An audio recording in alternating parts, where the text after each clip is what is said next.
I'm going to start recording then and say, welcome back, folks. Thanks for being here. I did update your grades this morning for homework 1. Not everyone has finished it yet, and quite frankly, not everyone has started, it appears. So I can't actually go over the answers in class, but if you have specific questions about why you missed something that you want to talk through, I'm happy to talk with folks individually about those.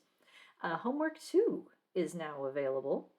And it is, I also decided already to push the due date for it back by 2 more days. So it will be due on Wednesday, March 1st. That will make sure that we have at least a week when we finish these examples and when that is due, but it will be a binary analysis problem, just like the kind that we're working on now.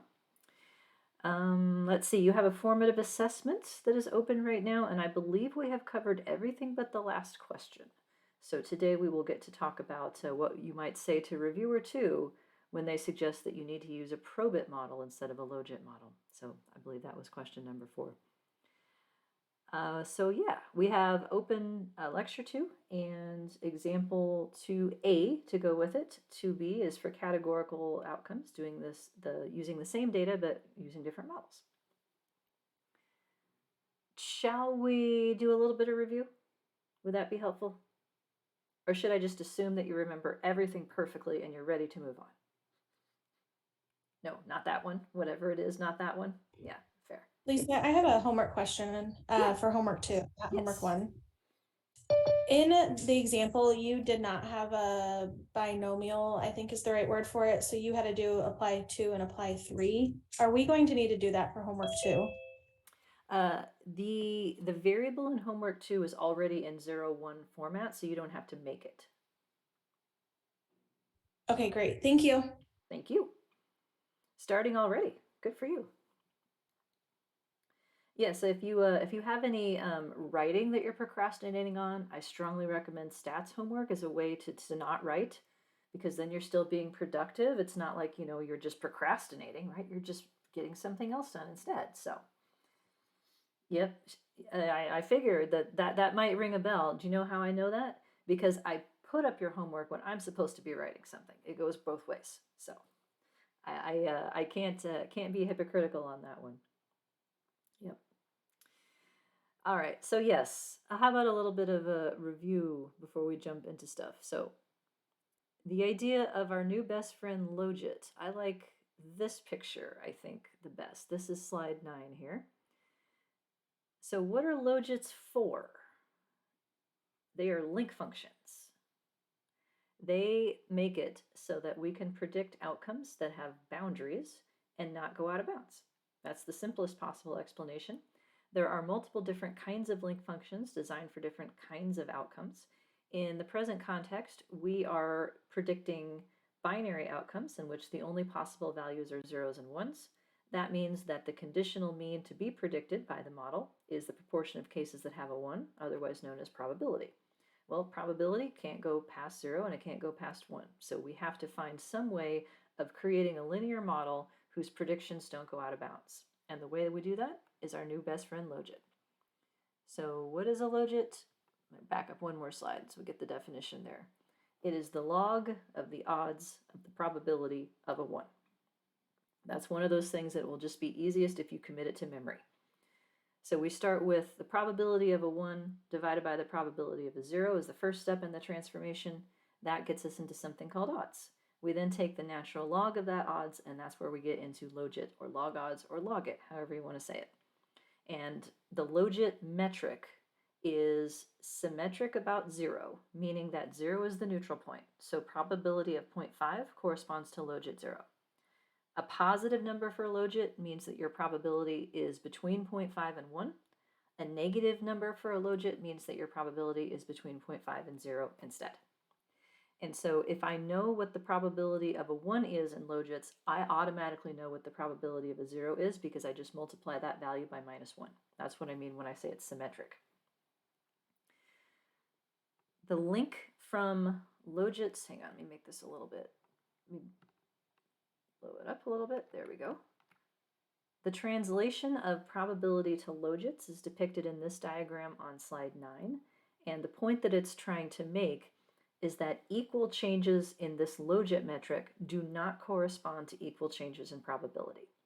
So you have to know where you are on the probability scale to anticipate what a 1 unit change in a logit would do to your predicted outcome. So the change in probability is biggest if you're around 0.5. It gets increasingly smaller as you move away from that point. So that's why when we think about the idea of a slope, the slope in these models is going to operate directly in predicting the logit. It operates indirectly in predicting probability through the logit. So we have our different scales for this. This would be a good spot to pick up in, I think. So here on slide 12, we looked at last time 4 different equations that all are equivalent. They are rearrangements of each other where the difference is what the outcome scale is on the y side of the equation. So the top one is what a linear model would look like if you were directly predicting the logit, so the log of the odds here. And in that case, we can talk about these intercepts and these predictor slopes the same way as usual. Beta 0 is the expected outcome. When these predictors are 0, it's the expected logit of the outcome. Beta 1 is the change in the logit for 1 unit change in x. Beta 2, same deal. So this version of the model, this part in here, do you remember the vocabulary word that this goes with? If the part on the left-hand side is the link function, what is the vocabulary word that goes with this concept, the predictors and stuff? EXP,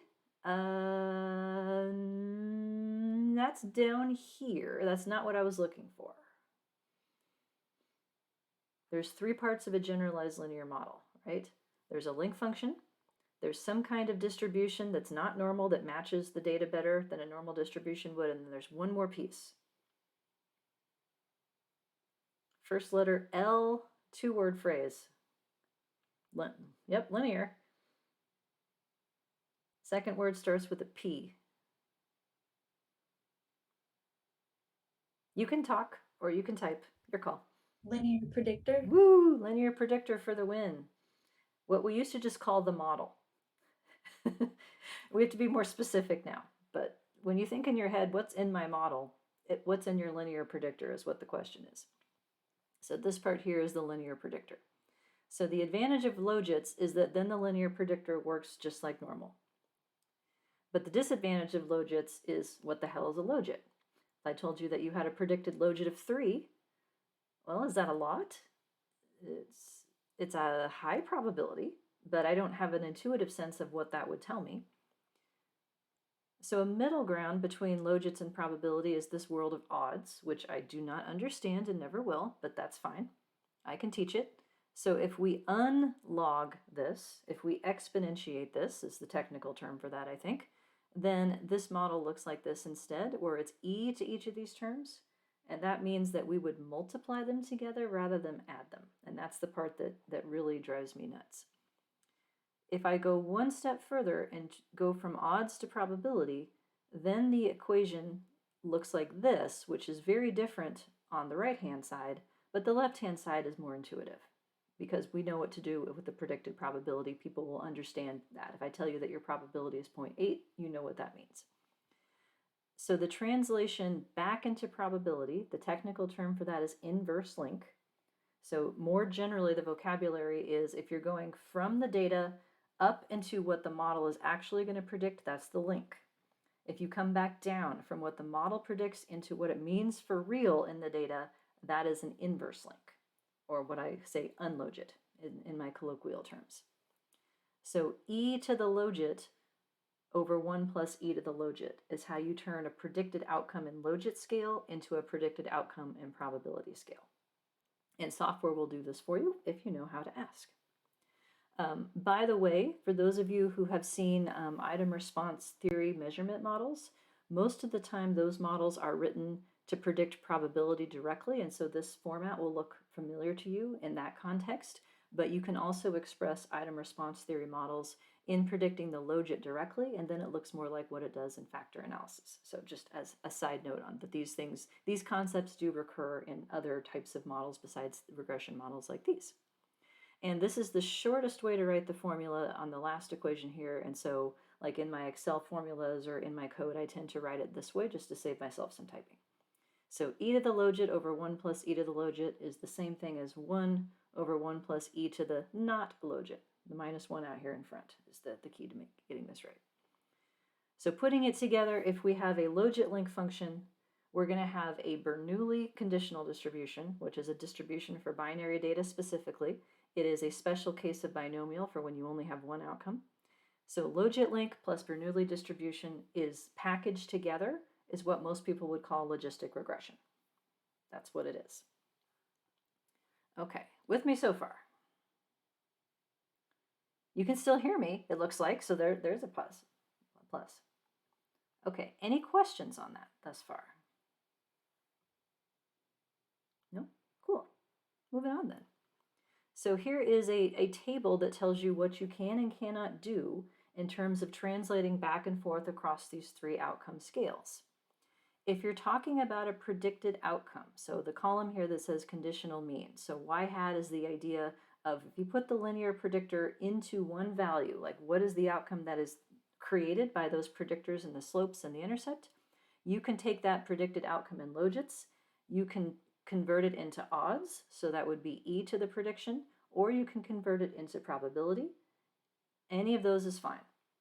So logits are what is being predicted directly by the model. You can back translate that into the other two metrics and talk about predicted odds or predicted probability as you wish. For the slopes, so beta 1 is the change in the logit for a 1 unit change in x1. You can take a logit slope and you can exponentiate it. So e to the slope, that turns it into something called an odds ratio. We'll talk more about those today. That is an effect size in these models. But that is where you have to stop. You cannot take a slope and directly convert it into something telling you about the change in probability. It does not work. So what you can do is use the slopes to create a predicted outcome in logits, and then take that predicted outcome in logits and back convert it into probability through the inverse link. So you can't turn a slope into something about probability. That's the take-home message here. All right. Other ways that people have described these models that you may see in textbooks or journal articles, and so I want you to be familiar, is an idea of an underlying latent variable. So sometimes you will see something that is known as Ystar in notation, and when you see the model written that way, they put an E in it. So have you noticed in the previous equations, E isn't here in any of them. The linear predictor does not have an E.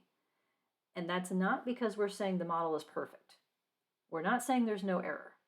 By not having E in here, what we're saying is that we don't have a separately estimated residual variance for how much error there is. We don't need it anymore. Because if I know that my predicted probability, say, is 0.6, I know exactly how much error has to be around that, and it changes as the predicted probability changes. So error is known because it's the mean times 1 minus the mean. That's what variance is.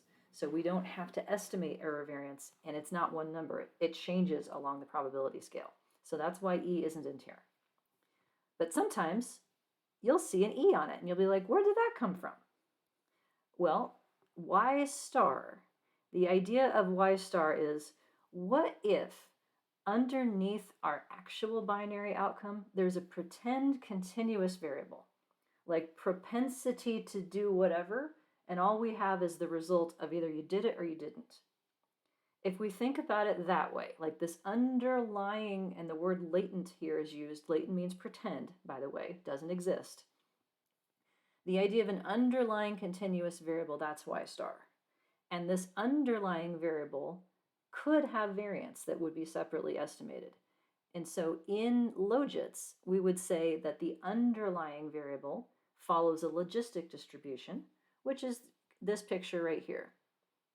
So the logistic distribution, if you only have, in this case, the scale factor would have to be fixed to 1, has a variance of pi squared over 3. That number works out to be 3.29. So sometimes when people want to try to compute like an R-square for your model of variance explained, they use 3.29 as what the residual variance would be if what we were trying to predict was this continuous underlying variable.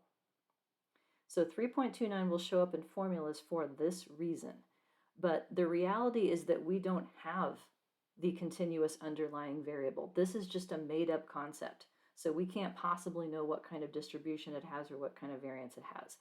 The idea of saying that our variance is 3.29 is just to give it some kind of metric against which we can make comparisons about how much variance has been explained versus not. But it's always going to be 3.29 because it isn't really a concept. So you will see sometimes this Ystar thing. They're talking about not the data, but like a pretend interpretation of what the data could have been. And yes, it's as ridiculous as it sounds. But when it's phrased this way, you will also see a new vocabulary word sometimes that is known as a threshold. A threshold is an intercept times -1. It's backwards.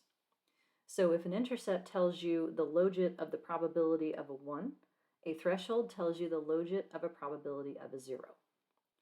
And so when you look at different packages output, like in software programs, you will have to figure out if they are using thresholds or intercepts as the basis for what their constant is, because it's not consistent across packages. I hate thresholds personally, and I try never to use them if I'm given a choice. We'll see this being a bigger deal in the ordinal models, but just to introduce you to the concept, it's the intercept, but if it's predicting the 0 instead. So it's logit times -1 because of the symmetry between the two. Here's another word that you may see, the idea of a Probit link function. Have you heard this term before?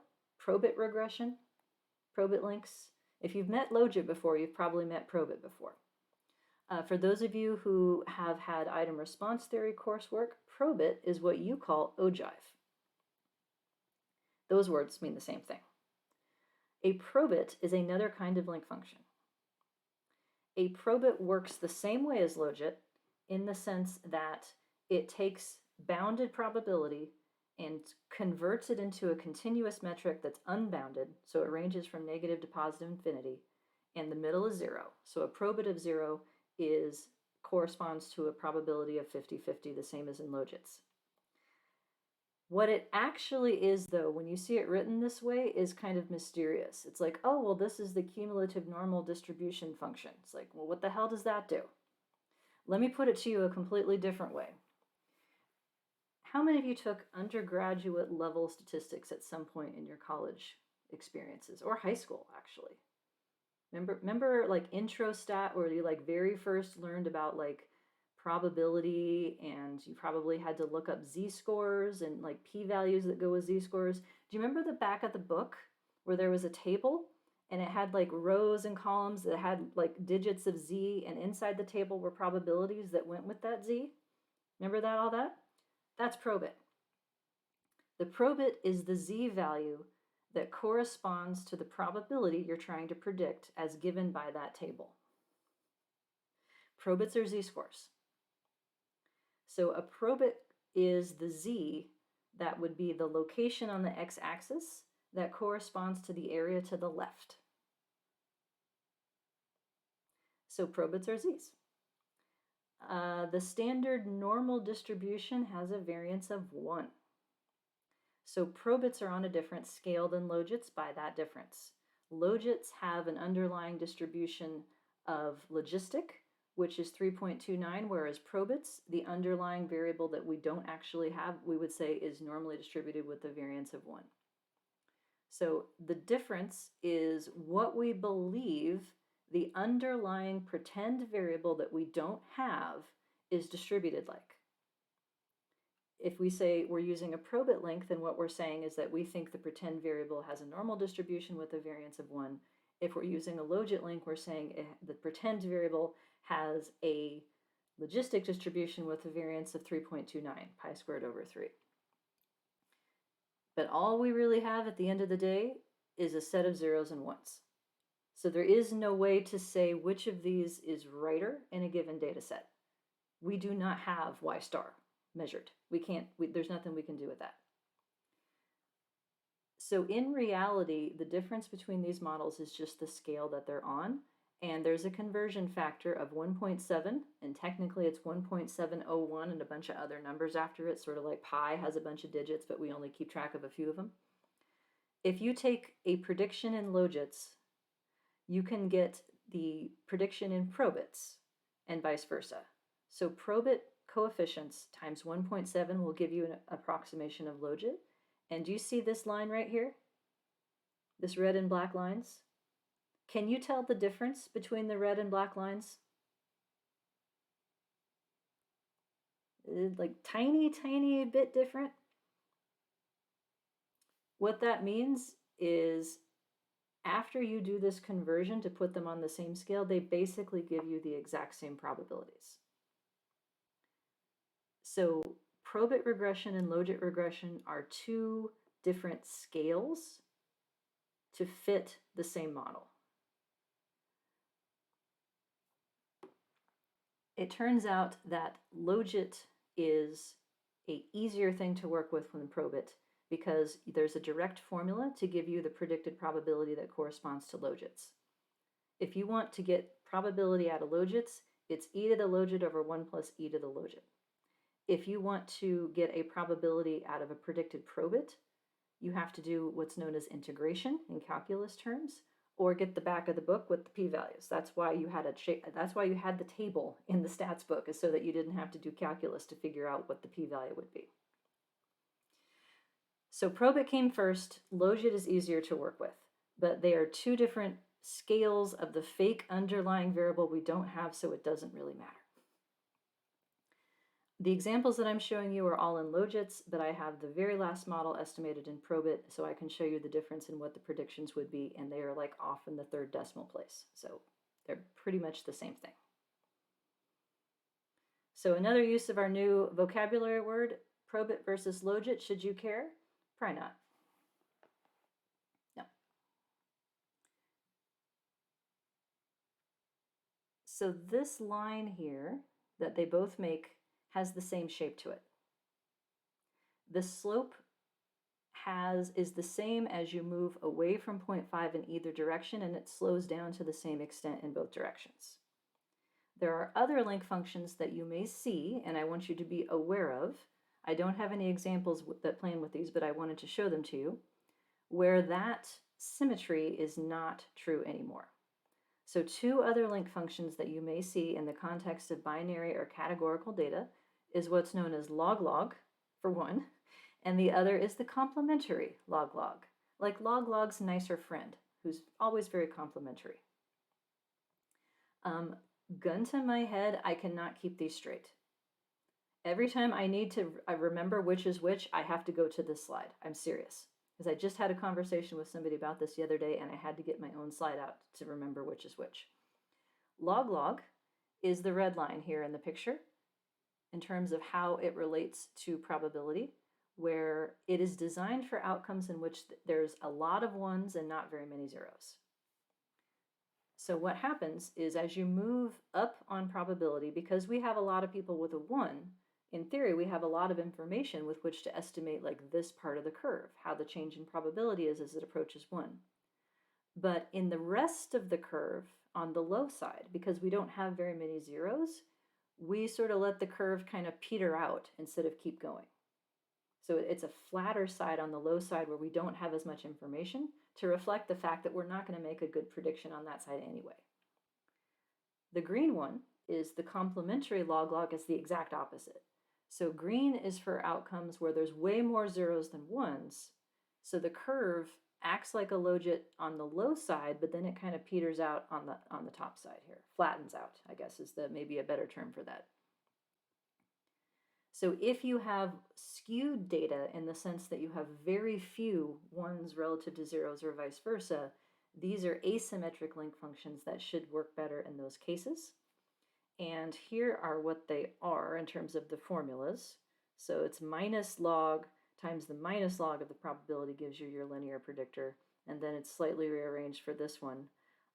The pretend underlying continuous variable is something known as a log Weibull, or an extreme values distribution. I have a link to what it looks like here. It is basically a normal distribution that's skewed. So like it just has like a longer tail to it that would correspond to the idea of like extra ones. And then the opposite of that would be true for like extra zeros. So just as a FYI. So if you have a situation where you're trying to predict relatively few ones or relatively few zeros, then these links would be potentially more appropriate, and they would give you different answers. So it's not just a change in scale, it is a change in how the model works. Okay, how are we doing?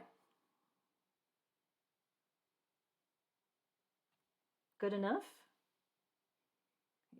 So big picture. I don't want to lose the forest for the trees.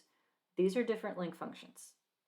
They are different ways of taking an outcome that is bounded, like probability, and translating it into a metric that is unbounded so that we can predict it with our slopes and not go out of bounds.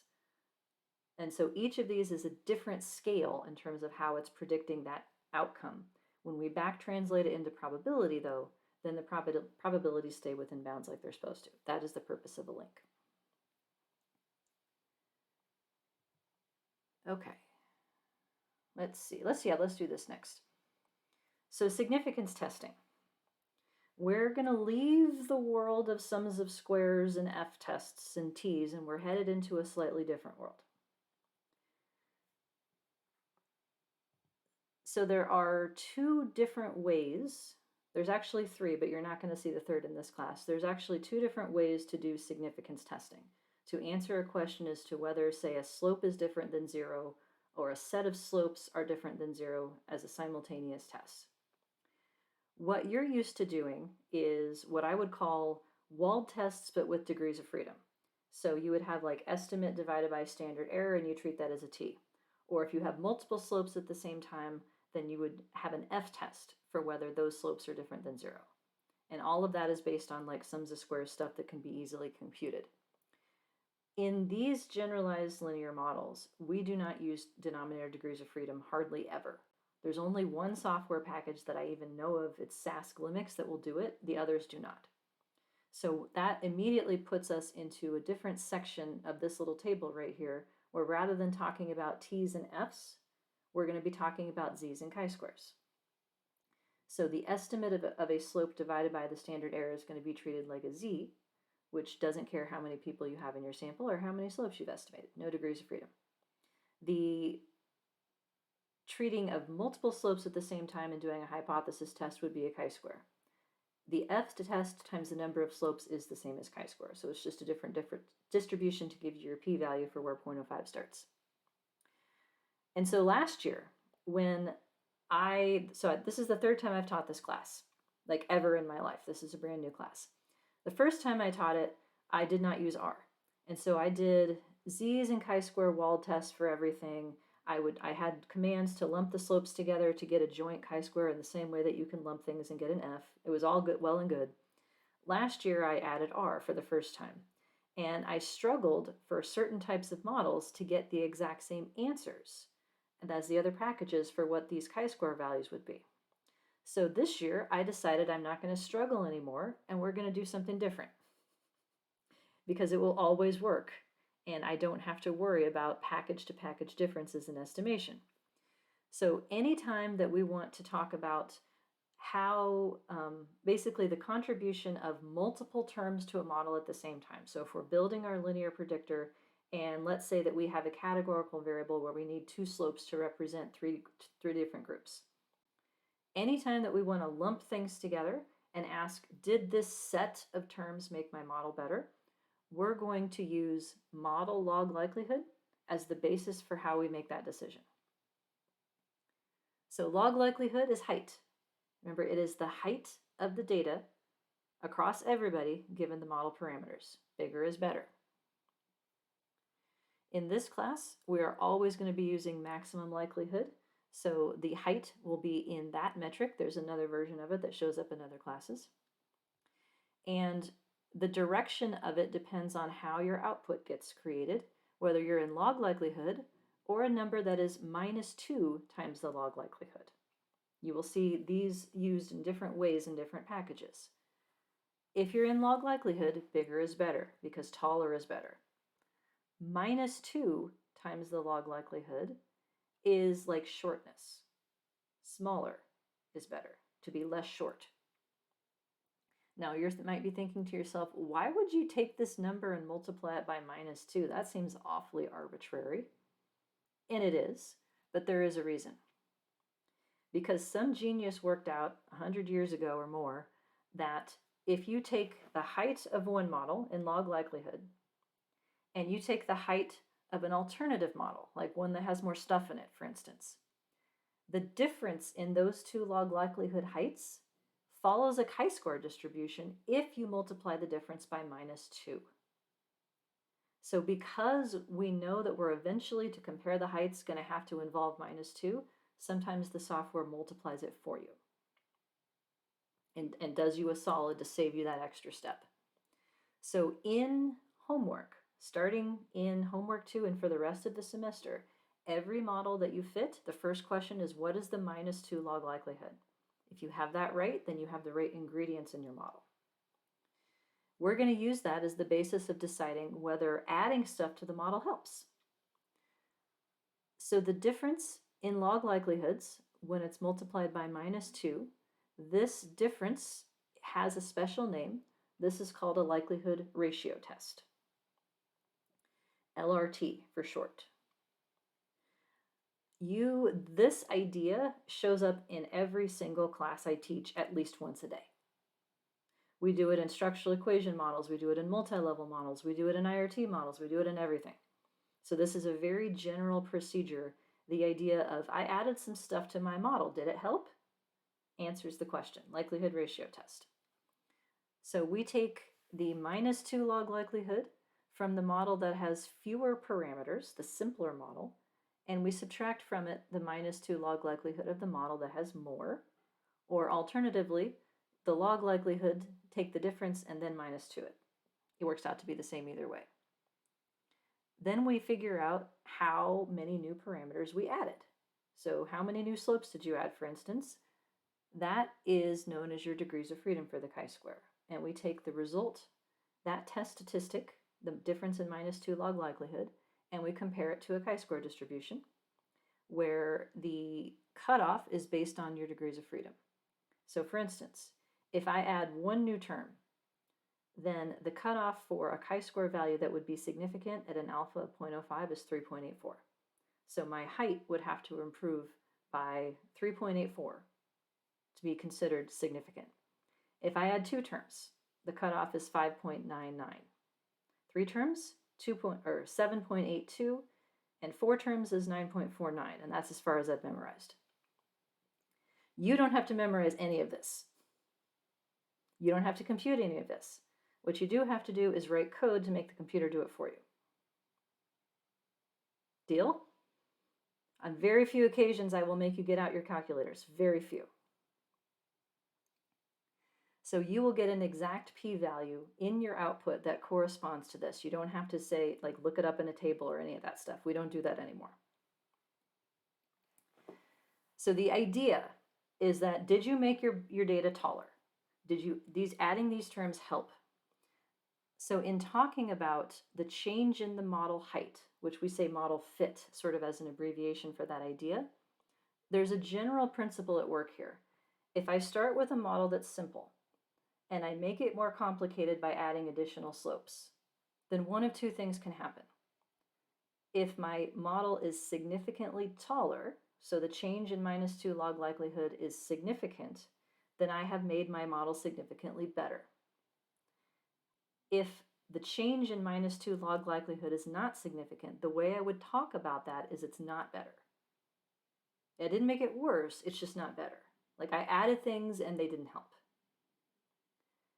If I'm approaching the problem from the opposite perspective, if I'm starting with a really complicated model and I'm like, can I make this easier? Can I dump some stuff out of here that I don't need and make it like more straightforward? Then if I have a significant difference in minus 2 log likelihood, my choices are I made it worse, or if it's not significant, then it's not worse. So how you think about it and how you talk about it depends on your intention. If I move from a simple to complex, my goal is to make it better. If I move from complex back to simple, My goal should be not worse, meaning I dumped stuff I didn't need, but it didn't do any damage. So there will be questions throughout the semester with this sort of phrasing of better, not better, worse, not worse, because that's what I'm looking for you to recognize. Like, which situation are you in? And there are examples throughout all of statistics of both of these kinds. So this is a very general concept.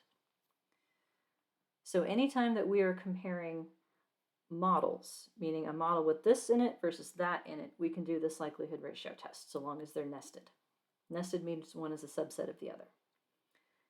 A model is not nested if it is not a subset. So if I have like predictor A and B, and I want to compare it to predictor A, B, C, D, that's nested. But if I have A and B in one and C and D in the other, those are non-nested. If you're interested in comparing non-nested models, then you have to use what's known as information criteria, which are transformations of -2 log likelihood that pay attention to how complicated your model is, the number of parameters. So these values are always phrased as smaller is better because -2 log likelihood is their starting ingredient. And then the question is like, did it get smaller enough based on how much extra crap you added to your model here?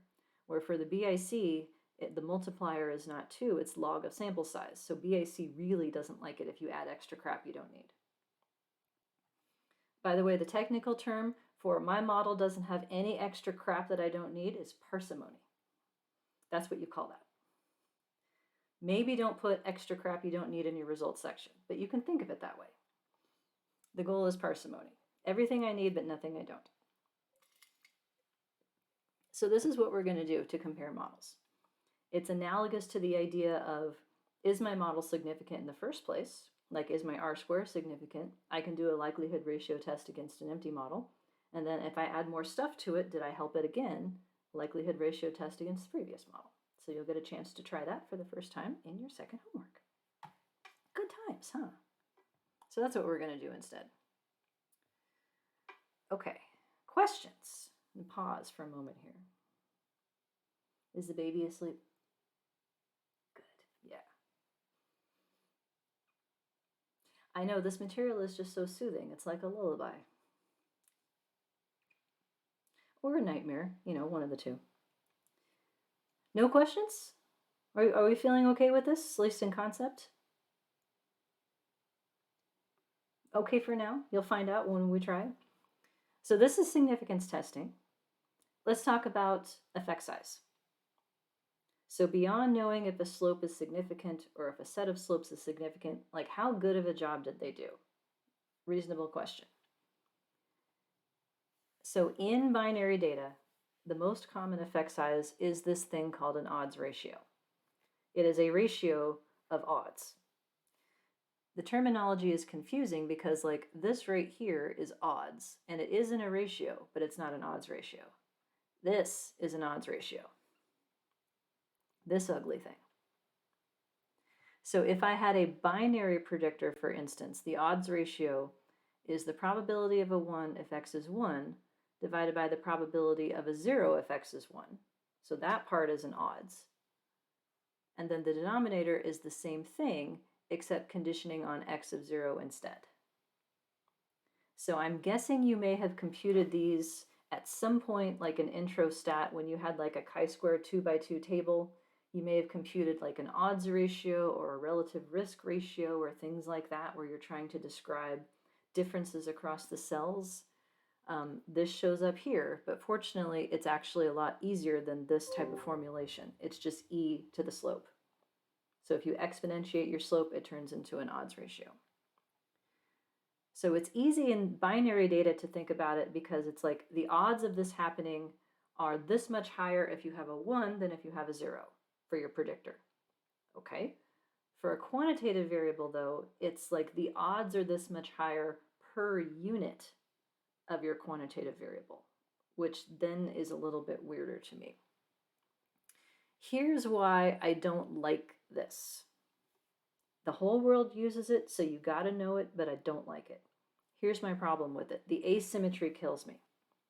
This picture down here shows how probability and odds map onto each other. It's this weird function where it's bounded at 0, but it is not bounded on the one side here.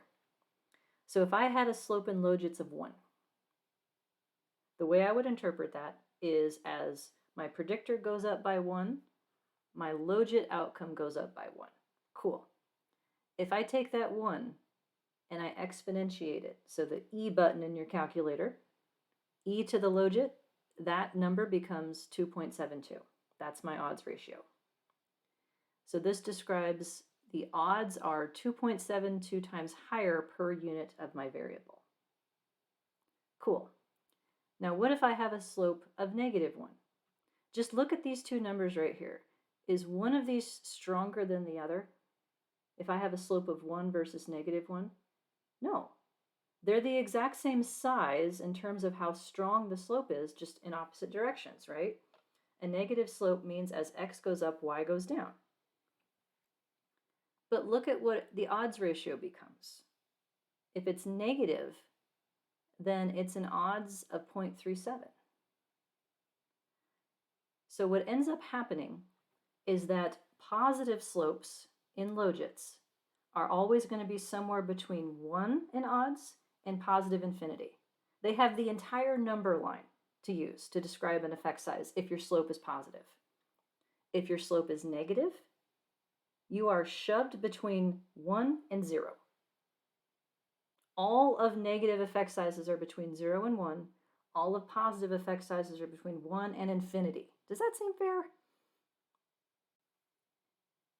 So negative slopes then, I think it's really hard to use this as an effect size because it doesn't grow as fast as it does if it were a positive slope, even though these are literally the same size of a slope to start with.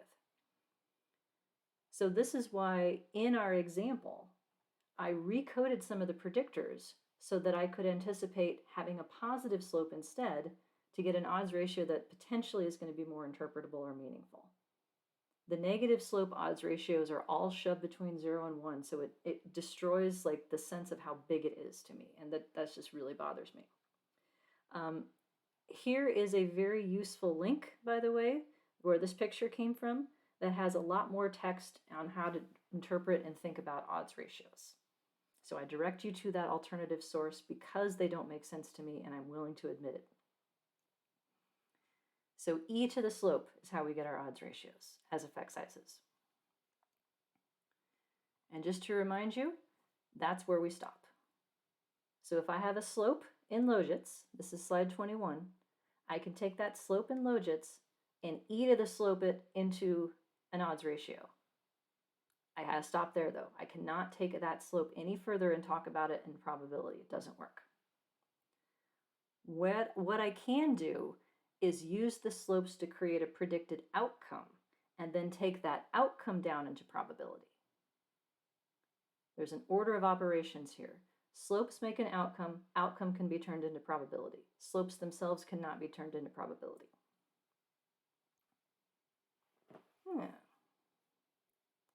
One last piece, and then I think, yeah, just about done with this. Rsquare. Do you remember Rsquare from linear regression? Proportion of variance explained by your model, or the square of the correlation between the predicted y and the real one. Rsquare was great. Say goodbye to Rsquare. It's gone. Thank you, Rsquare. Thank you for your service. I don't need you anymore. I know, it is sad. And that's why some people, they can't let go. And they tried to make one for these models. The problem is that you can never have an R-square for these models because you do not have a separately estimated residual variance. No matter what you do, if you're in Logits, your residual variance is 3.29. If you're in Probits, your residual variance is 1. And it will stay that way because it's not a separately estimated thing. So there's no direct, this is the only way to do it, way to make an R-square in the same way that there is in regression. But that hasn't stopped people. So here's a link to a page that has 18 different versions of R-square. And I will show you in the examples what happens when we look at them. They don't agree at all in some cases. The one that Stata uses, by the way, is what's known as McFadden's. I'm assuming that's person. and it is based on log likelihood. So it's the log likelihood, how good your current model is, divided by what the log likelihood was from the empty model. Do you remember the term empty model? This is new for some of you. What does empty model mean? If I say that I need an empty model from you. No. Model with just the outcome. Just the outcome? And what would you say, Sarah? I said no predictor variables. No predictor variables. Yes, that's an empty model. An empty model is useful from a pedagogical standpoint because it's tying the idea of a data distribution for an outcome variable to what the model is.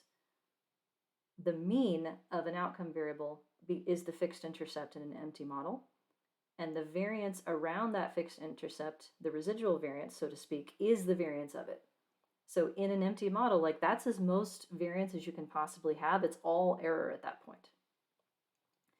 So if we think about that idea of like empty model is the worst you can do in terms of prediction, because you're saying everybody gets the exact same predicted outcome and it's just the mean and that's it, like that's as bad as it gets for making a prediction.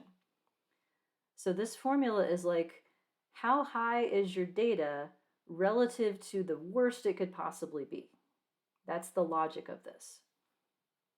And so then it's an R² if we have 1 minus this ratio. And so this is what Stata gives you as its particular version. Here's another one that I've seen more frequently in models that have random effects to them, so multi-level or mixed effects models. And this one is based on the idea of explained variance, meaning that this predicted score is spread out. So if we look at the formulas here, it's variance of y hat over variance of y hat plus e. Okay, remember what y hat is? It's the result of the linear predictor. It's whatever y is supposed to be according to your model. So let's think about this formula then from the perspective of an empty model. If an empty model has only an intercept in it, what is the variance of y hat going to be across people? If everybody gets the same predicted outcome, what is the variance of that predicted outcome?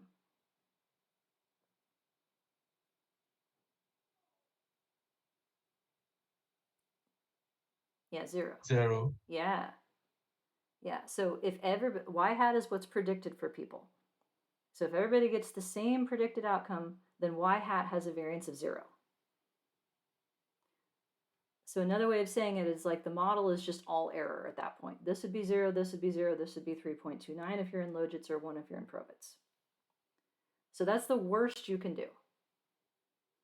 Let's add a binary predictor. So we're going to ask, does it matter if you're in group 0 or group 1? Well, right away, then that means the people who are in group 0 are going to get a different y hat than the people who are in group 1. So now y hat has at least some variability to it. And the more predictors you add, if they're useful predictors, then y hat's variability is going to keep getting bigger and bigger and bigger as the predicted scores spread themselves out. So this formula is sort of like how much of the total variability in your predicted outcome is because of your model versus error. So to me, this makes sense as an R² type model, but and it's used in other things too. So I wanted to show you this one as well. But I'll show you how to get them out of the output and that they're inconsistent with each other. So R² isn't going to be used. I'm not going to ask you to do it. I don't know, because you'd have to decide which one you're going to do. All right, that's it for that. The next is a joke, but we're not ready for that joke yet. Okay, so summarizing briefly then.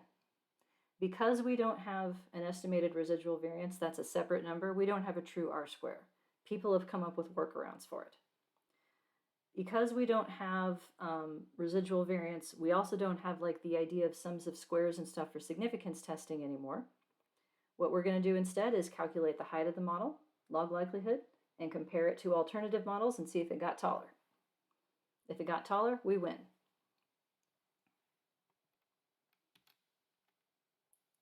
Okay, questions, comments, refill.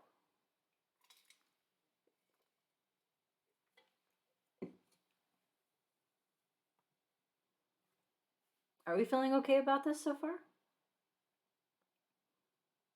So is like the best outcome at this point. Like, if you said yes, I understand it perfectly, either you've seen it before or you're lying. The first time through something is always a little bit rough. But if hanging on to the big picture, I think, makes it easier to figure out where the details go. So I'm trying to give you the big picture in the slides first, and then we get to the details. So we were on example 2. We left off on page 5 where we had just added predictors to a model in Stata. The first thing that we had done, though, is the empty model. Should we go back to that to start with? Do empty model again? Start from there? Or we feel good about empty model? Yes, one person thinks we should do that, I think. Well then, let's do it. So this, remember the story? We are predicting whether or not someone is likely to apply to graduate school. So 1 is that they're maybe or yes, 0 is that they're no. We'll do the 3-category version next week. 45% of my sample has a 1, 55% has a 0. That is important to know to understand what direction my model is predicting, whether they're predicting the logit of having a 0 or whether they're predicting the logit of having a 1. This is how we figure it out if we don't know. So that was the first thing I did, is figure out what direction the model is going by asking for an empty model with only an intercept. So if I do this number right here, that's in logits, minus 0.2 is the intercept in logits.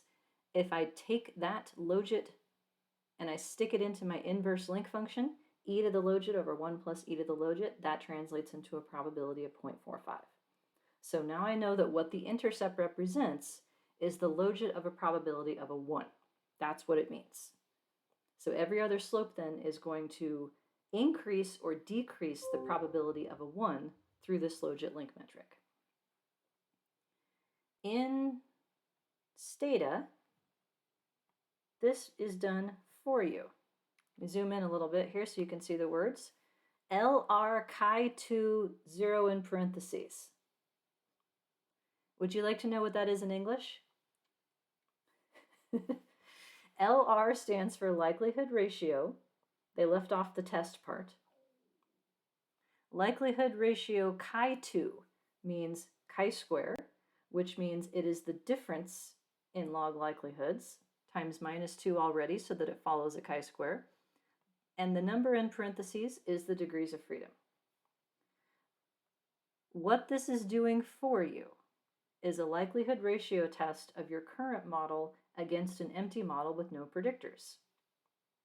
Our current model is an empty model with no predictors, and that's why this value is 0, is because there is no difference in height between our model and the empty model, because our model is the empty model. So that's what that means. It doesn't help us yet, but it will soon. This number right here is minus 2 times the height of the model. This is the number that the homework system is looking for. Minus 2 times log likelihood is your first question for any model that you're going to estimate. Sstat IC in Stata gives you AIC and BIC in addition. Those are transformations of minus 2 log likelihood you can use for non-nested model comparisons. Margins converts my logit into a predicted probability for me and gives it a standard error and a confidence interval. So that's beta 0 in probability. In R, so there was a question about this. Would we need to do an empty model in life, or is this for pedagogy? If you're planning on using R in this class, this is not just for pedagogy. You do have to do this. The reason that you need to estimate an empty model when you're using R is because R does not do likelihood ratio tests for you. You have to do that with your own code. In order to do that, you need to know what the height is from the empty model as your point of comparison. So the reason to estimate this, even if you know which way your model is predicting, whether it's predicting the 0 or the 1, the reason to do this is to get the empty model values.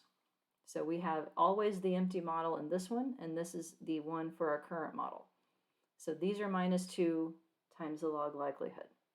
In binary models, they give you both. In ordinal models, they don't. So it's inconsistent across packages whether it gives you empty model -2 log likelihood. So you can always get it yourself if you need it. And I converted into probability myself using the coefficients. So then last time we did stata output for a new model with a linear predictor with 3 terms in it. GPA as a continuous predictor centered at 3, whether or not parents had a graduate degree, and whether or not the person went to private university. So in stata, we're using the Logit command. The outcome is called apply to, meaning the 2-category version. We throw our 3 slopes into the model.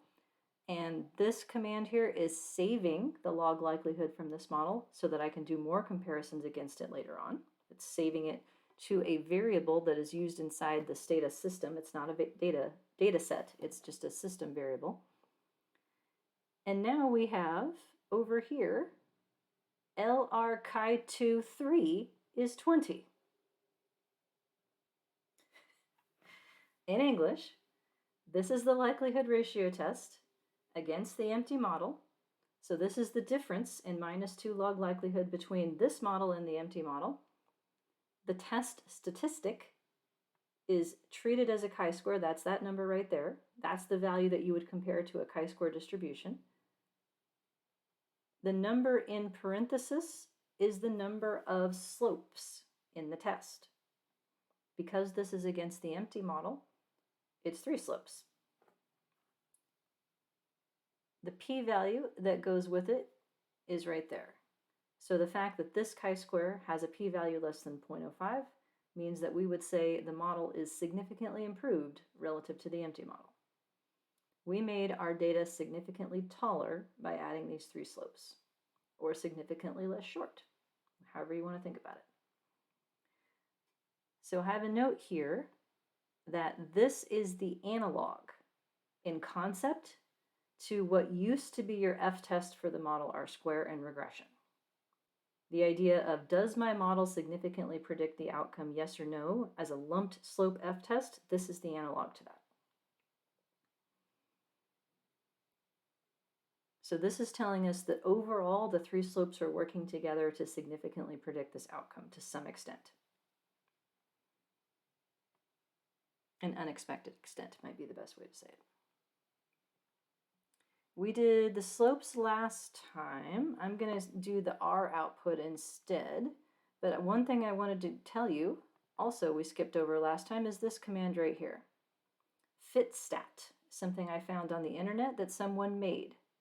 So stata is like R in the sense that people can write routines and algorithms, and people can download them and use them in stata. So somebody wrote a package called Fitstat that I downloaded off the internet, and you can do this too. Even inside the virtual desktop, you can do this, I checked. And what it does is compute a whole bunch of R-square values. So let's take a look at this list here. There is McFadden's R-square. That is the one that it chooses to report up here as something called pseudo R-square. Pseudo is an acknowledgement that it's a little bit squishy in concept. So it's 0.03, meaning that 3% of something was explained. But look at the other ones here. There's a maximum likelihood R-square. These people have an R-square. It keeps going. Here's another one, here's another one, here's another one, here's another one. There's like 8 of them. And do they agree? No. Some are twice as big as others.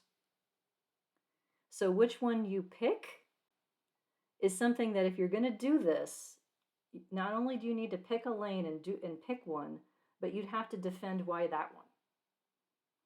And the answer of, well, this one was the highest, so I picked that one, is probably not going to fly.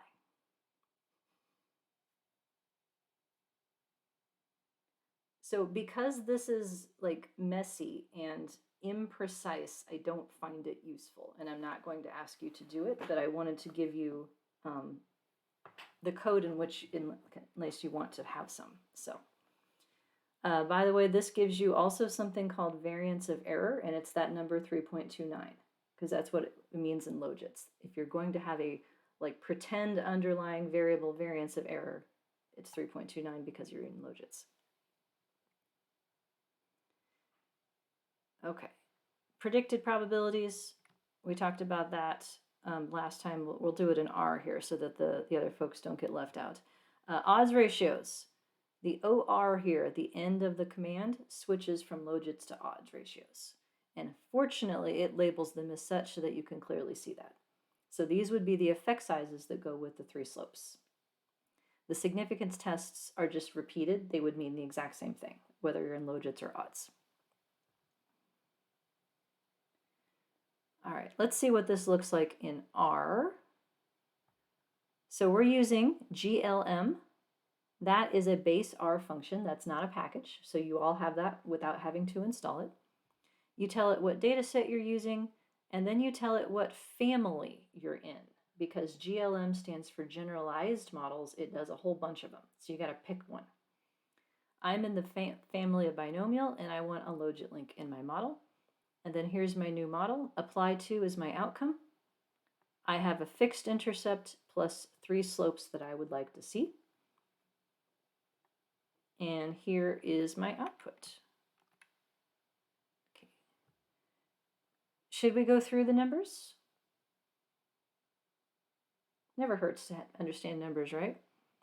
Getting the code to work is your first hurdle. Knowing what the numbers mean is the second. So my intercept is minus 0.53. How do I put that into a sentence that makes sense?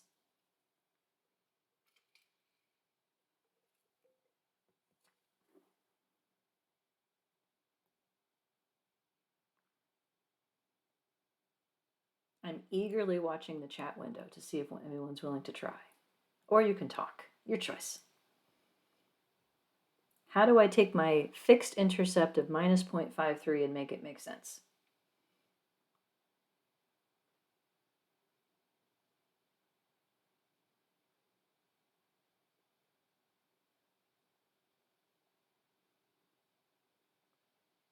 It's an intercept in Logits. Is that a good start? Yes, it is. That's a great start. It's in Logits, which is why it's okay that it's negative. A negative logit corresponds to a probability below 50-50. I can tell you that. So this is the logit of my probability for my reference person when all my predictors are 0. So this is the logit of the probability of applying to grad school for somebody with a 3.0 whose parents do not have a graduate degree and who went to public university. If I do the slopes, the slope for GPA is a positive 0.54, and it is significant, just barely, if I use alpha of 0.05. So a slope is the change in y for a 1 unit change in x, right? That's always what a slope is. A slope is the change in y for a 1 unit change in x. So this 0.54 is the change in the logit for every 1 unit higher GPA. So if I have a 4.0 instead of a 3.0, my predicted logit goes up by 0.54.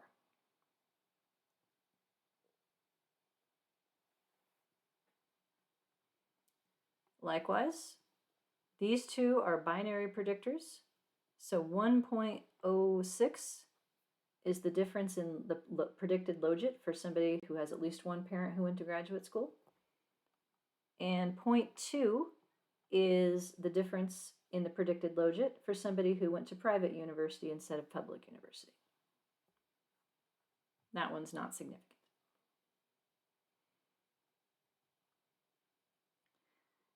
You'll note that we have our z-test statistic and a probability, but we don't have confidence intervals out here the way Stata does. So I went ahead and made some for you. So here's how you can do that. You can choose what level of confidence you want if you're into confidence intervals. Here are the ingredients that you would need to do a likelihood ratio test. So null, when you see that word, think empty. Null deviance means the log likelihood times minus 2 from the empty model. Residual deviance in this one is from the current model. So we need to compare these two numbers to find out if our model got significantly taller, the data got taller. And that is a brand new command that you haven't seen that has the worst possible name ever. The command is called ANOVA. Does this have anything to do with analysis of variance? It does not. Of course not. And I was like, where the hell did they get this name? Well, the output says this is an analysis of deviance. So this should actually be called ANODA, not ANOVA. But they don't call it that. So ANODA is what I would call it. So the way this works is you put in the two model objects whose log likelihoods you want to compare. The one from the model with fewer parameters is listed first. The one from the model with more parameters is listed second. And then test equals LRT tells it what kind of test to do because there's multiple choices. This little piece of output then follows. It tells you what the -2 log likelihood was from each model. The difference in the number of parameters is the degrees of freedom. And then deviance is the difference in -2 log likelihood, the 20. That's my likelihood ratio test statistic. That's my chi-square. This is the thing that Stata gives you automatically that R does not. Here's the p-value that goes with it. So the conclusion would be this is significant, meaning the three slopes that we added together significantly improved my model, significantly made my data taller. I found an R package to make pseudo R-square values, just like the one in Stata, and here's a whole bunch of them. So some of the same ones, some different ones.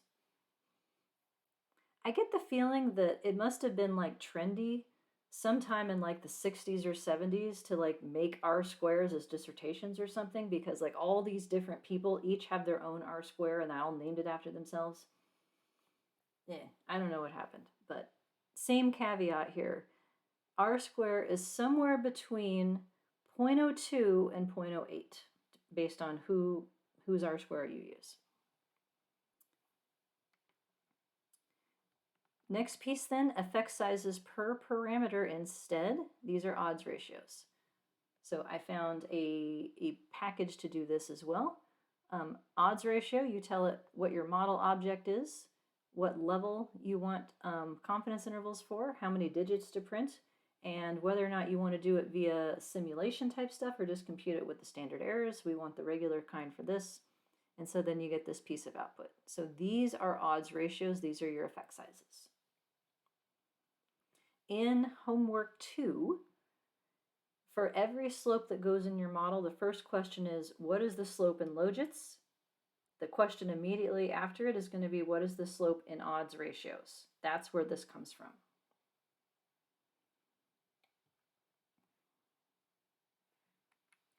Last but not least, demonstrating the idea of generating predicted outcomes.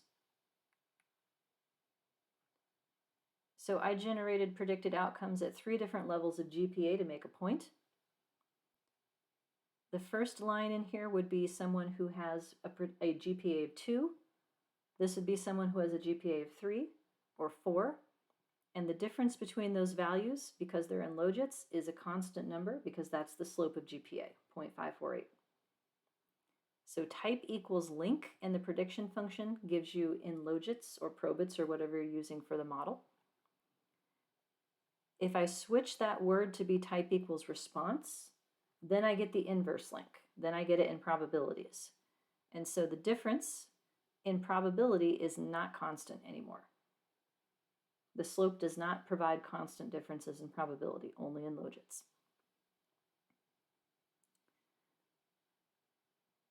In your homework, the last questions are asking for predicted outcomes for various kinds of people. This is how you would get that, using the prediction function. In Stata, the analog to this is margins. So let me back up to that just a second to make that point. Yep. Margins, where it's predict XB, is in Logits. Without that, it prints it in probabilities for you. So point being, the computer is doing all of the math. We just have to tell it what to do. All right, 314, we made it.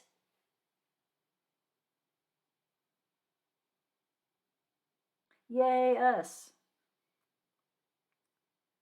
All right, so you should be able to finish your formative assessment. You should be able to get started on your next homework if you'd like to put off doing something else instead. Let me know if you need anything. Otherwise, have good weekends, and I hope to see you next week. Thanks for hanging in there. And I'll hang out if anyone wants to talk after class.